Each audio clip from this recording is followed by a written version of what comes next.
ሰላም ናችሁ። ዛሬ 8 ቀለል ያሉ በኤአይ ልትሰሯቸው የምትችሉ ቢዝነሶችን አወራችኋለሁ በዚህ ቪዲዮ።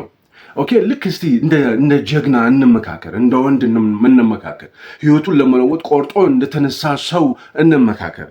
ኦኬ፣ ሎየር ልንሆን እንችላለን፣ ጠበቃ ልንሆን እንችላለን፣ ከፍተኛ ፍርድ ቤት ልደት ያለው የምንመላለስ፣ ወይም ደግሞ ጥቁር አንበሳ ሺፍት ላይ ያለን ሐኪም ልንሆን እንችላለን፣ ወይም ደግሞ ከፍተኛ ባህል ሀብት ሆነን የመርካቶ ነጋዴ ልንሆን እንችላለን፣ ወይም የዩኒቨርሲቲ ተማሪ ልንሆን እንችላለን፣ ወይም ደግሞ የትምህርት እድል ሳያገኝ የቀረና በአሁኑ ሰዓት ህይወቱ ለመለወጥ ቀንና ማታ የሚደክም የሚለፋ ሰው ልንሆን እንችላለን። ይሄ ቪዲዮ ለእናንተ ነው። ስለ አርቲፊሻል ኢንቴሊጀንስ እንግዲህ በአሁኑ ሰዓት ሌትሊ ሁሉም ቦታ ትሰማላችሁ፣ የሶሻል ሚዲያ ላይ ትሰማላችሁ፣ እኔም ሳወራው ትሰማላችሁ። ነገር ግን በግልጽ ኦነስትሊ ለመናገር 90% የምንሆነው ሰዎች ይሄ አርቲፊሻል ኢንቴሊጀንስ የሚባለው ስኬፕቲክ ሆነን ነው በጥርጣሬ ይሄ ነገር ሪሊ መጥቶ የኔን ህይወት አፌክት ያደርጋል ወይ ይሄ ነገር የዌስተርናች ነው እንጂ የኔ አይደለም፣ እንዴት ነው የኔ ህይወት በኤአይ አፌክት ሊሆን ይችላል የሚችለው ብለን እናስባለን። እኛ እኮ ኢትዮጵያ ውስጥ ነው የምናወራው። ኢንተርኔታችን ቀርፋፋ ነው፣ 10 ጊዜ መብራት የሚጠፋበት ሀገር ነው። ኦኬ እያልን እናስባ። አርቲፊሻል ኢንቴሊጀንስ የእኛን ህይወት አፌክት አያደርግም፣ ምናልባት በሚቀጥሉት 20 ዓመታት 10 ዓመታት ብለን እናስባለን። ነገር ግን እኔ እንደ ወንድማችሁ በግልጽ የምነግራችሁ ነገር የአርቲፊሻል ኢንቴሊጀንስ የእኛ ኢንተርኔት ፈጣን እስኪሆን ድረስ አይጠብቅም። የእኛ መብራት ስሙዝ እስኪሆን ድረስ አይጠብቅም። ኦልሬዲ አርቲፊሻል ኢንቴሊጀንስ ኢትዮጵያን ሪሼፕ ማድረግ ጀምሯል። ሳይለንትሊ ባክዶር ሆኖ ማለት ነው። ያንን ማወቅ አለብን። የሚመጣው የሆነ ጎርፍ የሆነ ሪቮሉሽን እንዳለ ማሰብ መቻል አለብን። በዚህ ቪዲዮ ይህን ካልኩ በዚህ ቪዲዮ 8 የሆኑ በኤአይ ልትሰሯቸው የምትችሉ የቢዝነስ ሀሳቦች ነግራቸዋለሁ። በመሃል በጣልቃ ደግሞ በአጠቃላይ ያለንበትንም ሁኔታ ጄኔራል የሆነ ግንዛቤም እንደዚሁ ለመስጠት እሞክራለሁ። ኦኬ፣ አብራችሁ እንድትቆዩ በአክብሮት ጋብዛለሁ። ይሄንን ፕሮግራም ስፖንሰር ያደርግላችሁ ቴምር ፕሮፐርቲስ ነው። ቴምር ፕሮፐርቲስ እንደምታውቁት በጣም ስመገናና የሆነ ኦልሞስት ሁሉም ሰው የሚያውቀው የሪል ስቴት ነው። ባለ 1 መኝታ፣ ባለ 2 መኝታ፣ ባለ 3 መኝታ አፓርትመንቶች አሉት። የንግድ ሱቆች አሉት።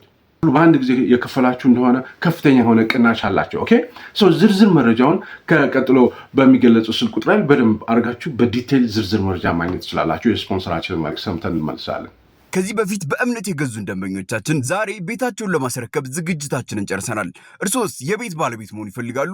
መልሶታው ከሆነ በሳር ቤት አደባባይ ዘመናዊ አፓርትመንት አቅርበንልዎታል። ባለ 1 መኝታ 76 ካሬ በ9 ሚሊዮን 120 ሺህ ብር ሙሉ ክፍያ 100% አንዴ ለምትከፍሉ በ6 ሚሊዮን 384 ሺህ ብር፣ ባለ 2 መኝታ 99 ካሬ በ12 ሚሊዮን 375 ሺህ ብር ሙሉ ክፍያ 100% አንዴ ለምትከፍሉ ደግሞ በ8 ሚሊዮን 662,500 ብር አጠቃላይ ክፍያ፣ ባለ 3 መኝታ 149 ካሬ 18 ሚሊዮን 625 ሺህ ብር ሙሉ ክፍያ 100% አንዴ ለምትከፍሉ 13 ሚሊዮን 37,500 ብር አጠቃላይ ክፍያ እየሸጥ እንገኛለን። ውል ለመውሰድ 20% ብቻ ከፍለው ቀሪውን ያለምንም ጭማሪና ወለድ በ3 ዓመት ከፍለው የሚጨርሱበትን እድል አመቻችተናል። ለዲያስፖራ ደንበኞቻችን ውሎን እዛው ያሉበት ሀገር በዲኤችኤል ልከንሎት ወኪል ሳያስፈልጎት ቤቶን መግዛት ይችላሉ።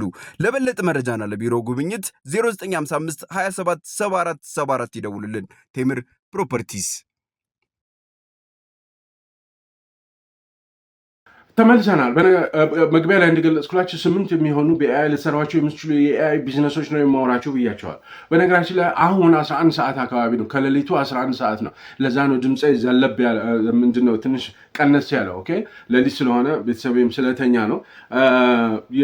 በአርቲፊሻል ኢንቴሊጀንስ ዙሪያ ስልጠና ለመስጠት ከአዲስ አበባ ለመውጣት ተዘጋጅቻለሁ። እስከዛ ድረስ አንድ ፕሮግራም የተዘጋጀው አንድ ፕሮግራም ይሄን ፕሮግራም ሪከርድ ላድርግ ብዬ ነው።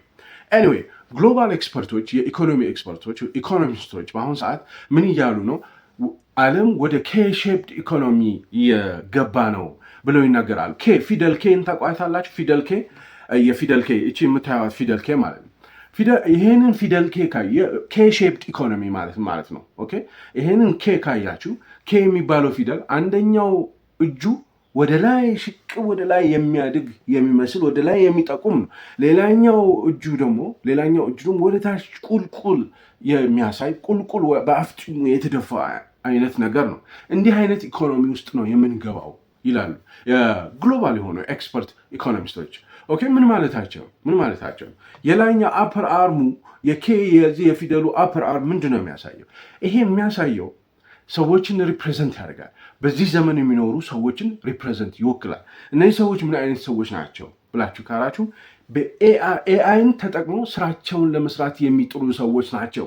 ይሄ ወደ ላይ ማለት ነው፣ ወደ ላይ የሚያሳየው ስራቸውን በኤአይ በመስራት ብዙ በትንሽ ሰዓት መስራት የቻሉ ናቸው። እነዚህ ሰዎች ወደፊት በኃይል ሀብታም ሊሆኑ ይችላሉ፣ ከፍተኛ የሆነ ገቢ ሊያገኙ ይችላሉ ብለው ይላሉ።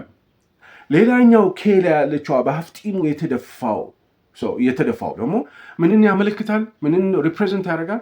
ሰዎችን ሪፕሬዘንት ያደርጋል። እነዚህ ሰዎች በዛ በድሮ ሀቢት፣ በድሮ በማኑዋል አስተሳሰብ፣ በድሮ አሰራር አሁንም በዛው ለመቀጠል የሚሞክሩ ራሳቸው ለመለወጥ ዝግጁነት የሌላቸው ካሬጅ የሌላቸው ሰዎችን ሪፕሬዘንት ያደርጋል። እነዚህ ሰዎች ሁሌ ድሃ እየሆኑ ነው የሚሄዱት። ካሁን በኋላ ከፍ ሊሉ አይችሉም ይላሉ። እነዚህ ሰዎች በሰዎች አድርገን የነገርኳቸው በሀገር ደረጃ ማየት ትችላላችሁ። በኮንቲነንት ደረጃ ማየት ትችላላችሁ።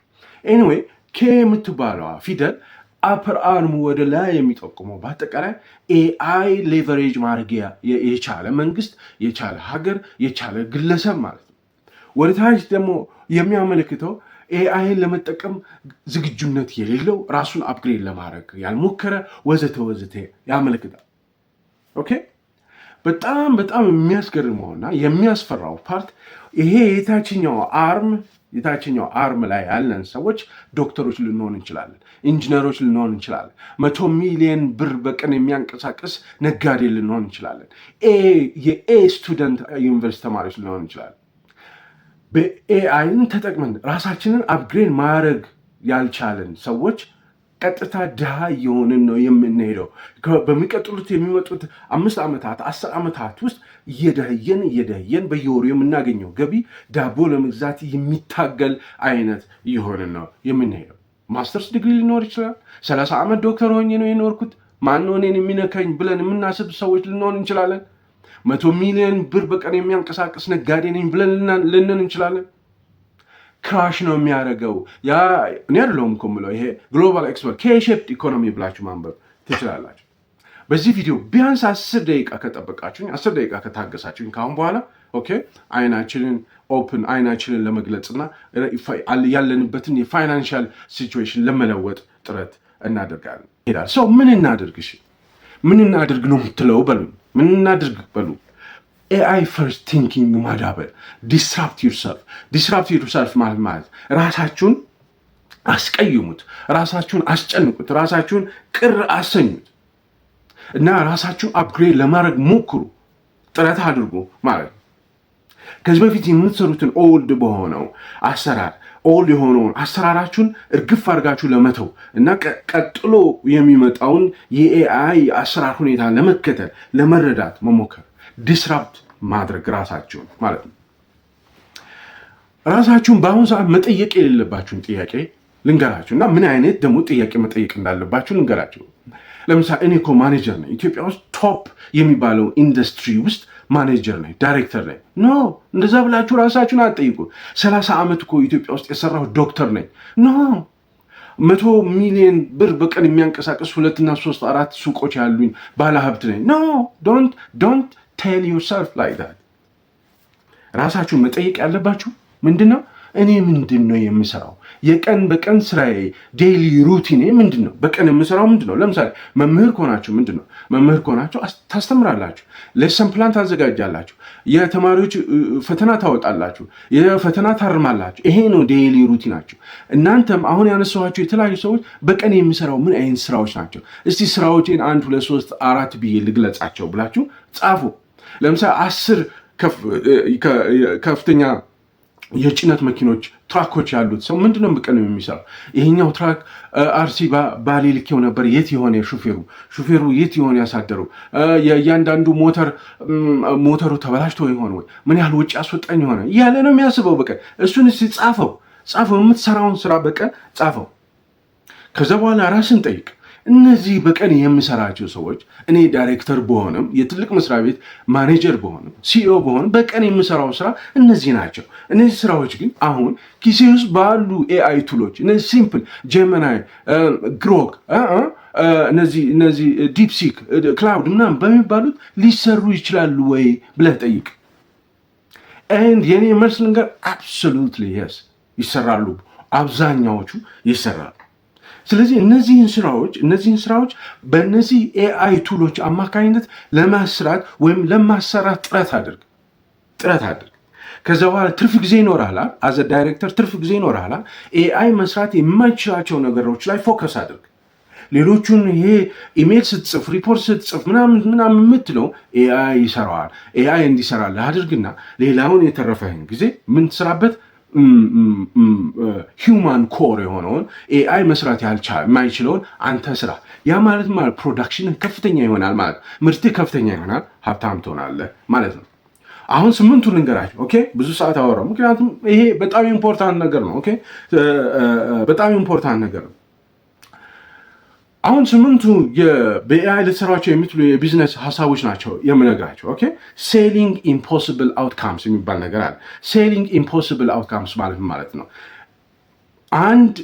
በአሁኑ ሰዓት የምትሸጡት ሄዳችሁ ኤአይ ሶፍትዌር አለኝ እንደዚህ ሳይሆን አውትካም ውጤት ለመሸጥ ነው የምትሞክሩት። ውጤቱን ነው የምትሸጡት። ለምሳሌ የመጀመሪያው የቢዝነስ ሀሳብ ስማርት ኮንስትራክሽን ስካውት ይባላል። ምን ማለት ነው? ኮንስትራክሽን አካባቢ ሪል ስቴቶች አሉ አይደለ? ልክ ለምሳሌ እንደ ስፖንሰራችን ቴምር ሪል ስቴት ይባላል። የተለያዩ ቦታዎች ላይ ኮንስትራክሽን ሳይቶች አሉ። የተለያዩ ቦታዎች ላይ ግንባታ የሚካሄድባቸው ሳይቶች አሉ። እዚህ ግንባታ የሚካሄድባቸው ሳይቶች የዴቨሎፐሩ የሪል ስቴቱ ባለቤት የተለያዩ ሱፐርቫይዘሮችን የተለያዩ ማኔጀሮችን ይቀጥራል። እነዛ ማኔጀሮችና ሱፐርቫይዘሮች ክሊፕቦርድ ይዘው ወረቀት ይዘው ስንት ብሎኬት ነው የጠፋው፣ ስንት ብሎኬት ነው ትናንት የተጠቀሙት፣ ስንት ሲሚንቶ ነው፣ ስንት ብረት ነው፣ ስንት ግራቨል ነው፣ ስንት ኮንክሪት ነው የተጠቀሙት ያሉ እያንዳንዱ ኮንስትራክሽን ሳይት ውስጥ እየገቡ ሱፐርቫይዝ ያደርጋሉ። ኦኬ። ነገር ግን ኢማጂን እኔና እናንተ እዚህ ዴቨሎፐሩ ባለቤት ሪል ስቴቱ ባለቤት ጋር ሄደን የሆነ አውትካም ውጤቱን ልትሸጡለት ሞክራላችሁ። ምን ማለት ነው ውጤት ማለት? እኔ ጠዋት 2 ሰዓት ላይ ስልክህ ላይ ለባለቤቱ እኮ ነው የምትነግሩት እናንተ ለባለቤቱ ስልክህ ላይ አጠቃላይ የኮንስትራክሽን ሳይት ዲጂታል ማፕ ሰጣለሁ። ስልክህ ላይ ጠዋት ሁል ጊዜ 2 ሰዓት ይሄ ዲጂታል ማፕ በአጠቃላይ የኮንስትራክሽን ሳይቱ የስሪዲ ትዊን ይኖረዋል። ራሱን ኮንስትራክሽን ሳይቱን ራሱን በዲጂታል ፎርም እንደ ማፕ ሞባይል ስልክ ላይ አሳይሃለሁ። እዛ ሞባይል ስልክ ላይ ይህን ስታይ የተለያዩ ሪፖርቶችን ላሳይህ ይችላሉ። ለምሳሌ ትናንትና ምን ያህል ብሎኬት ለግንባታ እንደዋለ፣ ትናንትና ምን ያህል ብሎኬት እንደተበላሸ፣ እንደተፈረካከሰ፣ እንደተሰበረና እንደተጣለ፣ ምን ያህል ሲሚንቶ እንደጠፋ፣ ምን ያህል ብረት ጥቅም ላይ እንደዋለ፣ የትኛው የቆመው ኮለን የግድግዳ የተጣመመ እንደሆነ፣ በፍጥነትና በችኮላ እንዴት እንደተሰራ ሪፖርት ይነግራል። ይሄ ስልክ ላይ ጧት መልክልህ ትሉታላችሁ። ውጤት ነው የምትነግሩት፣ ውጤት ነው የምትሸጡለት። ኦኬ። ሰውየው ምንድን ነው የሚለው? የስ ፕሊዝ ነው የሚለው። ይህንን አግኝቶ ነው መዓት ወጪ ነው የሚያቀልለት። ይህንን ማለት እናንተ እንደዚህ ብላችሁ ስትሉ how do you do it? እንዴት ነው የምታደርጉት? ሱፐርቫይዘሮች 10-15 ሱፐርቫይዘሮች ቀጥራችሁ እሱማ መቅጠር ይችላል። ለምን እናንተ ትቀጥራላችሁ? ኖ አትቀጥሩም። ምንድን ነው የምታደርጉት? ቤዚክ ድሮን ትገዛላችሁ። ድሮን ነው የምትባለው። የሆነ ቤዚክ የሆነ ድሮን ትገዙና በሱ ኮንስትራክሽን ሳይቱን ሙሉ ለሙሉ 10 ወይ 15 ደቂቃ ቪዲዮ ትቀርጹታላችሁ። ያንን ቪዲዮ የቀረጻችሁትን ቪዲዮ ኤአይ ሎ ኮስት የሆኑ ኤአይ አናሊሲስ ቱሎች አሉ፣ ፕላትፎርሞች አሉ። እነዛም ፕላትፎርሞች አሁን ልነግራችሁ ነው። የዛ ፕላትፎርም ላይ አፕሎድ ታደርጉታል። አፕሎድ ስታደርጉት ያ ኤአይ አናሊሲስ ቱሉ ቅድም ያልኳችሁን የኮንስትራክሽን ሳይት ውስጥ ያሉትን የተለያዩ ሪፖርቶች ይነግራል። ይሄን ያህል ሲሚንቶ ጠፍቷል፣ ይሄን ያህል ሲሚንቶ ለግንባታ ውሏል፣ ይሄን ያህል ብሎክ ተሰብሯል እያለ ለዛ ለሪል ስቴት ዴቨሎፐሩ ለባለቤቱ በጣም ጠቃሚ የሆኑ ሪፖርቶችን ይሰጣል። እናንተ ምንም አይነት ወጪ ሳታወጡ ለድሮን ቤዚክ ድሮን ትገዛላችሁ። ምክንያቱም በነፃ ህይወትን መለወጥ አይቻልም። በነገራችን ላይ ነፃ የሆነ ነገር ፈልግ ምናምን የሚባለው ነገር አይሰራም። ድሮን ያስፈልጋል። በዛ ድሮን ይሄንን ታደርጉና ኤአይ አናሊሲስ ቱል አለ። ለምሳሌ ድሮን ዲፕሎይ የሚባለው ዌብሳይት አለ። ይሄ ድሮን ዲፕሎይ የሚባለው ዌብሳይት የኤአይ አናሊሲስ ፕላትፎርም ነው። አናላይዝ ያደርጋል። የሆነ ቪዲዮ የኮንስትራክሽን ሳይት ላይ የተነሳ ቪዲዮ አፕሎድ ስታደርጉለት አናላይዝ አድርጎ ቅድም እንዳልኳችሁ ሲሚንቶ ይሄን ያህል ነው፣ ብሎኬት ይሄን ያህል ነው፣ እንደዚህ ይሄኛ የቆመው ግድግዳ በትክክል አልቆመም፣ የተጣመመ ነው፣ ክሮክድ ነው እያለ ሪፖርት ይሰጣል። እናንተ ሄዳችሁ በስልክና ላፕቶፕ ወይ ስልክ ወይ ላፕቶፕ እና ኢንተርኔት ነው የሚያስፈልጋችሁ።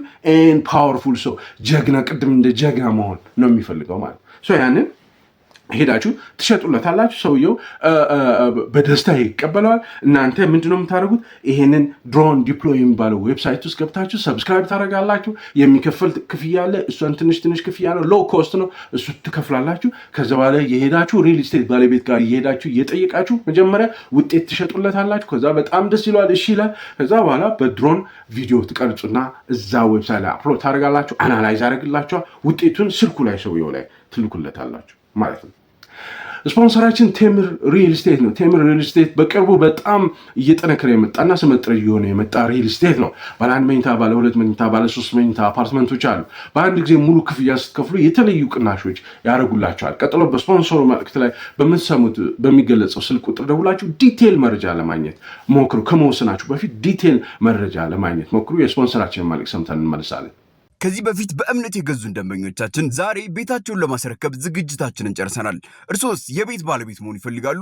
መልሶታው ከሆነ በሳር ቤት አደባባይ ዘመናዊ አፓርትመንት አቅርበንልዎታል። ባለ 1 መኝታ 76 ካሬ በ9 ሚሊዮን 120 ሺህ ብር ሙሉ ክፍያ 100% አንዴ ለምትከፍሉ በ6 ሚሊዮን 384 ሺህ ብር፣ ባለ 2 መኝታ 99 ካሬ በ12 ሚሊዮን 375 ሺህ ብር ሙሉ ክፍያ 100% አንዴ ለምትከፍሉ ደግሞ በ8 ሚሊዮን 662 ሺህ 500 ብር አጠቃላይ ክፍያ፣ ባለ 3 መኝታ 149 ካሬ 18 ሚሊዮን 625 ሺህ ብር ሙሉ ክፍያ 100% አንዴ ለምትከፍሉ 13 ሚሊዮን 37 ሺህ 500 ብር አጠቃላይ ክፍያ እየሸጥ እንገኛለን። ውል ለመውሰድ 20% ብቻ ከፍለው ቀሪውን ያለምንም ጭማሪና ወለድ በ3 ዓመት ከፍለው የሚጨርሱበትን እድል አመቻችተናል። ለዲያስፖራ ደንበኞቻችን ውሎን እዛው ያሉበት ሀገር በዲኤችኤል ልከንሎት ወኪል ሳያስፈልጎት ቤቶን መግዛት ይችላሉ። ለበለጠ መረጃና ለቢሮ ጉብኝት 0955 27 74 74 ይደውሉልን። ቴምር ፕሮፐርቲስ። ሁለተኛው ፋርም፣ ለምሳሌ እርሻ፣ ተመሳሳይ ነገር ነው ማውራቸው። እርሻ ያለው አለ፣ የአበባ እርሻ ያለው አለ። 500 ሄክታር ላይ 5000 ሄክታር ላይ ያረፈ የአበባ እርሻ ያለው ባለሀብት ታውቃላችሁ እንበል። ኦኬ፣ ለሱ ምን ትሉታላችሁ? ጠዋት ሄዳችሁ 5 ሰዓት ላይ ከሌሊቱ 11 ሰዓት ላይ ስልክህ ላይ በአጠቃላይ የፋርሙ የአበባ እርሻው የጤንነት ሪፖርት ሄልዝ ሪፖርት ጠዋት ላይ 11 ሰዓት ላይ ስልክ ላይ ያሳያሉ። ምን ማለት ነው የጤንነት ሪፖርት ማለት? ጠዋት የትኛው መደዳ ላይ ያሉ አበቦች ውሃ እንደጠማቸው ዲሃይድሬትን እንደሆኑ እነግርሃለሁ። የየትኛው አካባቢ ያሉ መደዳ ላይ ያሉ አበባዎች ቅጠሎቻቸው ፈንጋል ዲዚዝ ወይም በሽታ እያያዛቸው እንደሆነ፣ በዚህ ሲዝን በዚህ የምርት ዘመን ምን ያህል እንደምታመርት እተነብይልሃለሁ። እዛ ስልክህ ላይ የሚመጣው ሪፖርት እነዚህን በጣም ጠቃሚ የሆኑ ነገሮች ሪፖርቶችን እነግርሃለሁ። ትሉታለህ። ይህስ እስቲ እንዴት ነው የምታደርገው? እሺ ነው የሚልህ ማለት። እናንተ የአግሪካልቸራል ሳይንቲስት አትቀጥሩም። የሆነ ቢሮ ተከራይታችሁ ምናምን ኖ፣ ስልክ ወይም ላፕቶፕ ወይም ኢንተርኔት ብቻ ትሆንና ከዛ በኋላ ቅድም እንዳልኳችሁ ድሮን ይኖራቸዋል። በድሮኑ እርሻውን እየተዟዟራችሁ እያንዳንድ ቦታ እየተዟዟራ ቪዲዮ እና የተለያዩ ፒክቸሮችን ታነሳላችሁ። እነዛ ቪዲዮዎችና ፒክቸሮች ተቀብለው አናላይዝ አድርገው አግሪካልቸራል ሪፖርት የሚሰጡ ብዙ የኤአይ ፕላትፎርሞች አሉ። እነዛ ፕላትፎርሞች ላይ አፕሎድ ታደርጋላችሁ፣ ውጤት ይነግሯቸዋል ማለት ነው። ለምሳሌ አግሬሞ ይባላል። አግሬሞ ይባላል። በሙሉ የዚህ የምነግራችሁ ዌብሳይቶች በሙሉ እዚህ ዩቲዩብ ዲስክሪፕሽን ላይ አስቀምጥላቸዋል። ሶስተኛ አውቶሜትድ ዳሽቦርድ የሚባል ለቢዝነስ ማለት ይሄ ደግሞ መርካቶ ሚሊዮነር ላይ ለሚለው ባለሀብት ኦኬ፣ ዳሽቦርድ ጠዋት ላይ ከሌሊቱ 12 ሰዓት ላይ ስልክ ላይ ሪፖርት እልክልሃል። ዲጂታል ዳሽቦርድ ስልክ ላይ እልክልሃል። ምን ያህል ፕሮዳክቶች ምን ያህል ምርቶች መጋዘን ላይ ምን ያህል ምርት እንዳለ፣ የትኛው ምርት በብዛት እየተሸጠ እንደሆነ፣ የትኛው ምርት እየተሸጠ እንዳልሆነ፣ ሼልፍ ላይ የምታስቀምጠው ሼልፍ ላይ እቃዎች በአግባቡ መደርደር አለመደርደራቸውን፣ ኤክስፔንስ በጣም ኢንክሪዝ እያደረገ ነው፣ ሴልስህም እንደዚሁ በጣም እየጨመረ ነው ወይም እየቀነሰ ነው እያለ የሚነግርህ ሪፖርት ጠዋት ላይ ስልክ 12 ሰዓት ላይ ስልክ ላይ ይሰጥሃለሁ ትሉታላችሁ። እናንተ ከዚህ ሰውዬ ጋር ውጤቱን ትሸጡለታላችሁ። ውጤቱን ስትሸጡለት እሺ ይላችኋል። እሺ ሲላችሁ እናንተ የት ትሄዳላችሁ? የተለያዩ የኤአይ ፕላትፎርሞች አሉ። እንደዚህ አይነት ቪዲዮና ፒክቸር ወስደው አናላይዝ አድርገው አሁን ያልኳችሁን አይነት ሪፖርት የሚሰጡ ለምሳሌ ትራክስ ሪቴል የሚባላል። ትራክስ ሪቴል የሚባለው ፎቶ ሲምፕል በስልካችሁ በስማርት ስልክ እንኳን በድሮን ይቅርና በስማርት ስልካችሁ ያነሳችሁትን ፎቶና ቪዲዮ ወስዶ ከስቶር ላይ ወስዶ እንደዚህ አይነት ሪፖርቶችን ይናገራል ማለት ነው። አራተኛ ፕሮፐርቲ ማኔጅመንት ሴክተር ላይ ለምሳሌ ሰዎች አሉ አፓርትመንት እየሰሩ የሚያከራዩ አይደል? 3 4 5 አፓርትመንት ያላቸው ሰዎች አሉ። እነዚህ ሰዎች የተለያየ ወጪ ለጥገና ለምናምን ለሜንተናንስ የተለያየ ወጪ ያወጣሉ አይደል? እናንተ ትሄዱና ለእነዚህ ሰዎች ጧጧ 3 ሰዓት ላይ በአጠቃላይ የስትራክቸራል እና ሜንተናንስ ሪፖርት የጥገና ሪፖርት ጧጧት ላይ የ12ቱም አፓርትመንቶች የጥገና ሪፖርት ሰጣለሁ ስልክ ላይ ትሉታላችሁ። ይሄ ስልኩ ላይ የምትሰጡት ሪፖርት ምን ያሳያል? የትኛው ህንፃ፣ የትኛው አፓርትመንት፣ የትኛው አካባቢ ያለው ቧንቧ እያፈሰሰ እንደሆነ የሚናገር፣ የትኛው ጣሪያ በንፋስ አማካኝ ዞር ብሎ እያንጠባጠበ እንደሆነ፣ የትኛው ግድግዳ ክራክ አድርጎ እየቆየ ከሄደ በጣም ብዙ ወጪ ያስወጣል ቶሎ ብለህ ጠግ ነው እያለ ይህን ሪፖርት ያደርጋል። እናንተ ናችሁ ይህንን ሄዳችሁ እንደዛ ምትሉት። እናንተ ሰውየው ይህን ስትነግሩት እስቲ እሺ ምን ሞክረው ሲላችሁ ምን ታደርጋላችሁ? አሁንም ቤዚክ የሆኑ ድሮን ይኖራቸዋል። ትንሽ ድሮን ትኖራቸዋለች። ቤዚክ የሆነች እሷ የዞረች ፎቶ ታነሳለች። እዛ አፓርትመንቶች ላይ ፎቶ ታነሳለች፣ ቪዲዮ ታነሳለች። ከዛ ያነሳው ቪዲዮና ፎቶ አፕሎድ የምታደርጉበት የኤአይ ፕላትፎርም አለ። አሁን በማወራችሁ ነገር በሙሉ በአጠቃላይ ሁሉም ነገር ለመስራት ኤአይ ፕላትፎርሞች አሉ። ስለማናውቃቸው ጥረት ስለማናደርግ ነው። እኔ እንዲሁ ይሄ ሊሆን ይችላል ልትሰሩበት ትችላላችሁ በሚል ነው እያወራኋቸው ያለሁት ማለት። ለምሳሌ ድሮን ዲፕሎይ የሚባለው ዌብሳይት ፕሮፐርቲ ማኔጅመንት አለ። ድሮን ዲፕሎይ የሚባለው ዌብሳይት ውስጥ እነዚህን ፎቶዎችና ቪዲዮዎችን አፕሎድ ብታደርጉ አሁን ያልኳችሁን አይነት ሪፖርት ለባለቤቱ መስጠት ትችላላችሁ። ስራ አገኛችሁ ማለት ነው። ሀብታም ነው የምትሆን፣ ገንዘብ በደንብ ነው የምታገኙ። አምስተኛው ሬስቶራንትና ሆስፒታሊቲ ላይ ሬስቶራንት ያለው ሆቴል ያለው ሰው የምታውቁ ከሆነ ዲጂታል ኪችን ሱፐርቫይዘር ላመጣልህ እችላለሁ።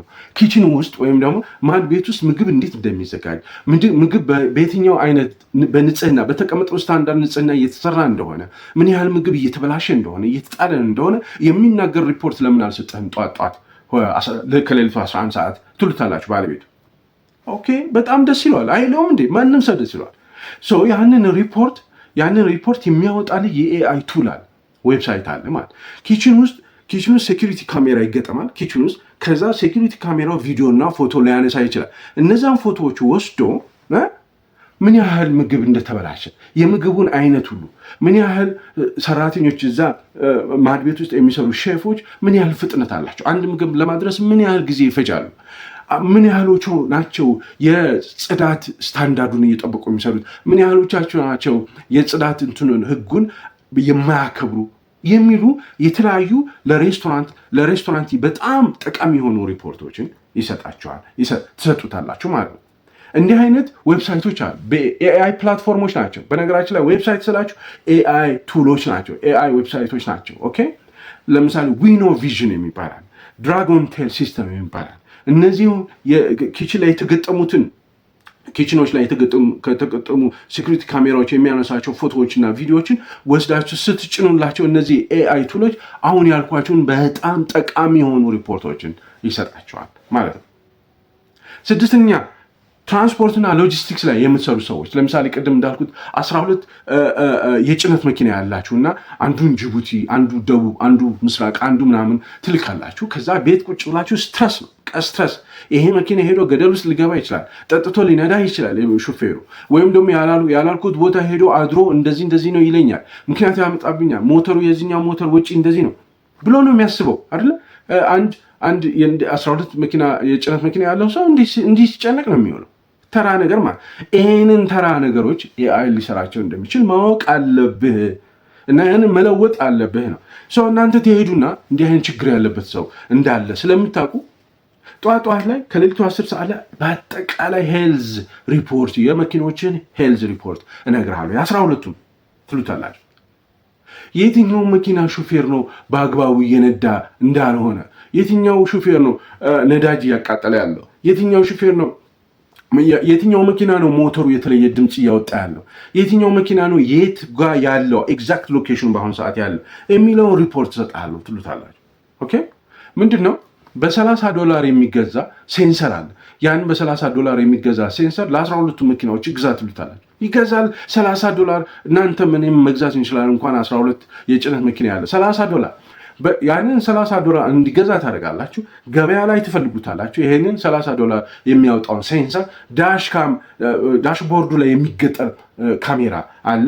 በዛ አማካኝነት የምታገኙትን ኢንፑት ሄዳችሁ አፕሎድ የምታደርጉበት ዌብሳይት አለ።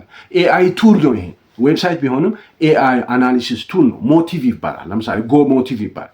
ይሄ ጎ ሞቲቭ የሚባለው ዌብሳይት ላይ አሁን ያልኳችሁ ሪፖርት አፕሎድ ስታደርጉለት አናላይዝ ያደርግና ይሄ መኪና በስርዓቱ እየተነዳ አይደለም፣ ያ ማለት ሹፌሩ ጠጥቶ እየነዳው ነው ማለት ነው፣ የዚህ መኪና ሞተር ድምፅ የተለየ ነው፣ እንደዚህ ያለ የተለያዩ እጅግ በጣም ጠቃሚ የሆኑ ሪፖርቶች ይነግራቸዋል ማለት ነው።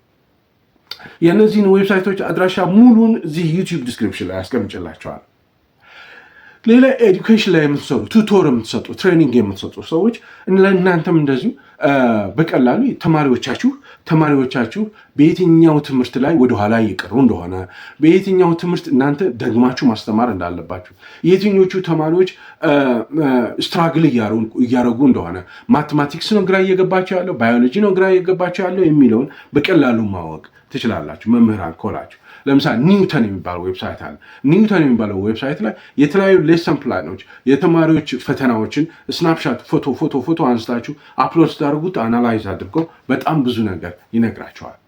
የመጨረሻውና ስምንተኛው የቢዝነስ ሀሳብ ትንሽ እርሻ ካላችሁ፣ የፋሚሊ እርሻ ካላችሁ፣ የፋሚሊ እርሻ የምትተዳደሩበት ፋሚሊ እርሻ ያለው ሰው የምታውቁ ከሆነ ለሱም ሄዳችሁ እንደዚህ ሪፖርት እኮ ልሰጥህ ይችላል።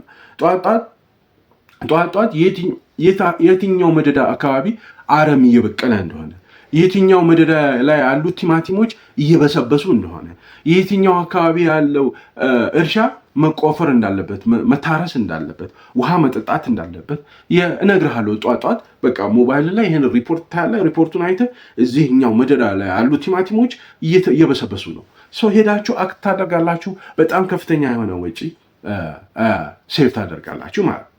እንዲህ አይነት ዌብሳይት እንዲህ ማድረግ የሚችል ኤአይ ቱል አለ ወይ? የስ ታራኒስ የሚባል የሄዳችሁ አሁንም በድሮን ቪዲዮና የሆኑ የተወሰኑ ፎቶዎችን ስናፕሻት ታደርጋላችሁ። አፕሎድ ስታደርጉት አናላይዝ ያደርገዋል። ስምንቱም የቢዝነስ ሀሳቦች ይህንን ይመስላሉ። እነዚህን የቢዝነስ ሀሳቦች እኔ እንዲሁ ሊሆኑ ይችላሉ ብዬ ፈልጌ ያገኘኋቸው ነገሮች ናቸው።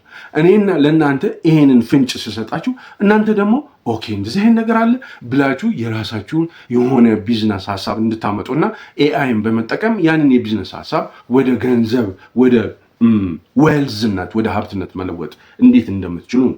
ዋናውና ትልቁ ነገር ግን የኤአይ ሪቮሉሽን እየመጣ ነው። ሺፍት አንደርስታንድ ማድረግ ያስፈልጋል። የሆነ አብዮት ሊመጣ እንደሆነ ማወቅ ያስፈልጋል። ያንን አብዮት ተከትሎ ራስን ለመለወጥ ራስን አፕግሬድ ለማድረግ ጥረት ማድረግ የግድ ያስፈልጋል፣ የግድ ይለናል። አለበለዚያ እንደ የታችኛው እጅ ወደታች ቁልቁል ነው የምንወርደው። የምንበላውና የምንጠጣውን ነገር ለመግዛት የሚያስችለን ነገር ላይኖረን ይችላል። ዶክተር ልንሆን ይችላል፣ ኢንጂነር፣ ሁኬርስ እንደዛ የሚል ነገር የለም። አፕግሬድ ማድረግ መቻል አለብን። ይሄ ቪዲዮ እስካሁን እየተከታተላችሁና እስካሁን የቆያችሁ ከሆነ እጅግ በጣም ነው የማመሰግነው። እስካሁን መቆየታችሁ ለማወቅ 100 ብላችሁ ኮሜንት ጻፉልኝ። እናንተን በተለየ መልኩ አመሰግናችኋለሁ። የስፖንሰራችንን መልእክት እንስማ። ስፖንሰራችን ቴምር ሪል ስቴት ነው ወይም ቴምር ፕሮፐርቲስ ነው። ቴምር ፕሮፐርቲስ በጣም የታወቀ ገናና እየሆነ የመጣ ሪል ስቴት ነው። ባለ 1 መኝታ፣ ባለ 2፣ ባለ 3 መኝታ አፓርትመንቶች አሉ። የንግድ ሱቆች አሏቸው። በአንድ ጊዜ ክፍያ ስትፈጽሙ ከፍተኛ የሆነ ቅናሽ ያደርጉላቸዋል። ቀጥሎ በምትሰሙት መልእክት ላይ በሚገለጸው ስልክ ቁጥር ደውላችሁ ዝርዝር መረጃ ለማግኘት ሞክሩ። የስፖንሰራችን መልእክት እንሰማለን። እኔ ከዚሁ ሰላም፣ መልካም ጊዜ። ከዚህ በፊት በእምነት የገዙን ደንበኞቻችን ዛሬ ቤታቸውን ለማስረከብ ዝግጅታችንን ጨርሰናል። እርሶስ የቤት ባለቤት መሆን ይፈልጋሉ? መልሶታው ከሆነ በሳር ቤት አደባባይ ዘመናዊ አፓርትመንት አቅርበንልዎታል። ባለ 1 መኝታ 76 ካሬ በ9 ሚሊዮን 120 ሺህ ብር ሙሉ ክፍያ 100% አንዴ ለምትከፍሉ በ6 ሚሊዮን 384 ሺህ ብር፣ ባለ 2 መኝታ 99 ካሬ በ12 ሚሊዮን 375 ሺህ ብር ሙሉ ክፍያ 100% አንዴ ለምትከፍሉ ደግሞ በ8 ሚሊዮን 662 ሺህ 500 ብር አጠቃላይ ክፍያ፣ ባለ 3 መኝታ 149 ካሬ 18 ሚሊዮን 625 ሺህ ብር ሙሉ ክፍያ 100% አንዴ ለምትከፍሉ 13 ሚሊዮን 37 ሺህ 500 ብር አጠቃላይ ክፍያ እየሸጥ እንገኛለን። ውል ለመውሰድ 20% ብቻ ከፍለው ቀሪውን ያለምንም ጭማሪና ወለድ በ3 ዓመት ከፍለው የሚጨርሱበትን እድል አመቻችተናል። ለዲያስፖራ ደንበኞቻችን ውሎን እዛው ያሉበት ሀገር በዲኤችኤል ልከንሎት ወኪል ሳያስፈልጎት ቤቶን መግዛት ይችላሉ።